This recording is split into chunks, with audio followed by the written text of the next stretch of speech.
এই রাষ্ট্রপতি ইতিমধ্যেই শপথ ভঙ্গ করেছে এবং উনি দুর্নীতিগ্রস্ত এবং আপনারা একাধিকবার দেখেছেন যে উনি যে রাষ্ট্রের প্রতি যে ওনার যেই কমিটমেন্ট সেটা উনি ভঙ্গ করেছেন। সেই জায়গা থেকে উনি রাষ্ট্রপতি থাকার যেই গ্রহণযোগ্যতা সেটি তিনি ইতিমধ্যেই হারিয়েছেন।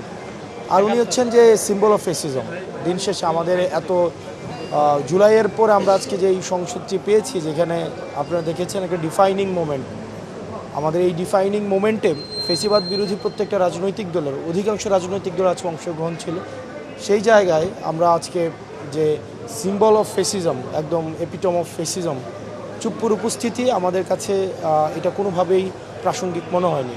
তো সেই জায়গা থেকে আমরা উনার পর্বটা আজকে যে আমাদের যেই শুরুতেই আমাদের কর্মপ্রণালী আমাদেরকে দেওয়া হয়েছিল, সেই জায়গায় শুরুতেই আমরা সিদ্ধান্ত নিয়েছি যে চুপ্পুর উপস্থিতি এই সংসদের যেই স্যাংটিটি আছে সেটাকে কম্প্রোমাইজ করে সেই জায়গা থেকে আমরা ওইটাকে আমরা ওয়ার্কআউট করেছি।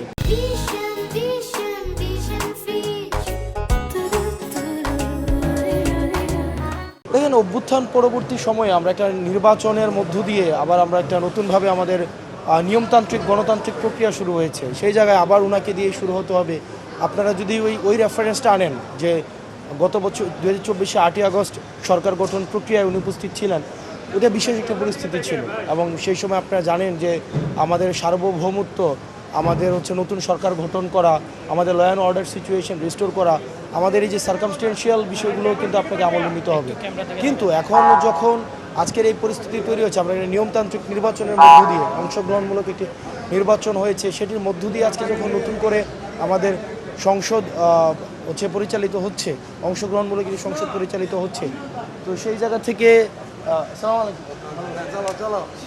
তো সেই জায়গা থেকে এই যে আমাদের দেখেন আমাদের বিভিন্ন সংসদে যতগুলো দল রয়েছে, বিএনপি, জামাত বা আমরা, নীতিগত জায়গা থেকে আমাদের ডিসএগ্রিমেন্ট অনেক কিছুতে থাকবে আছে এবং সেগুলো আলোচনার মধ্যে দিয়ে সমাধান হবে। কিন্তু একটা ডিফাইনিং জায়গা তো আমাদের আসতে হবে যে ফেসিবাদের প্রশ্নে, আওয়ামী লীগের প্রশ্নে এবং এই আওয়ামী লীগের যেই ভাবে ক্ষমতাকে কুক্ষিগত করেছে সেই প্রশ্নগুলোতে সেটির বিরোধিতার জায়গায় তো অবশ্যই আমাদেরকে আসতে হবে। বিএনপির আমার কাছে মনে হয় এই বিষয়টাকে ওনারা চুপ্পুর রিপ্লেসমেন্ট দিয়ে ডিল করতে পারতেন। সেই জায়গায় আমার কাছে মনে হচ্ছে তারা যত দ্রুত এই বিষয়টাকে সলভ করবেন তত দ্রুত একদম যে ফেসিবাদ মুক্ত একদম একটা আমাদের নতুন গণতান্ত্রিক প্রক্রিয়ার দিকে হাঁটা শুরু হবে। ধন্যবাদ আপনাদেরকে।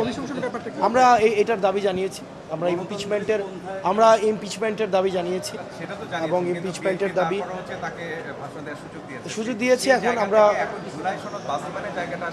আমরা আলোচনা করে আমরা আজকে ওয়ার্কআউটের পরে তো আমরা একসাথে বসিনি, আমরা একসাথে বসে তারপরে আমরা সবাই একসাথে মিলে একটা সিদ্ধান্ত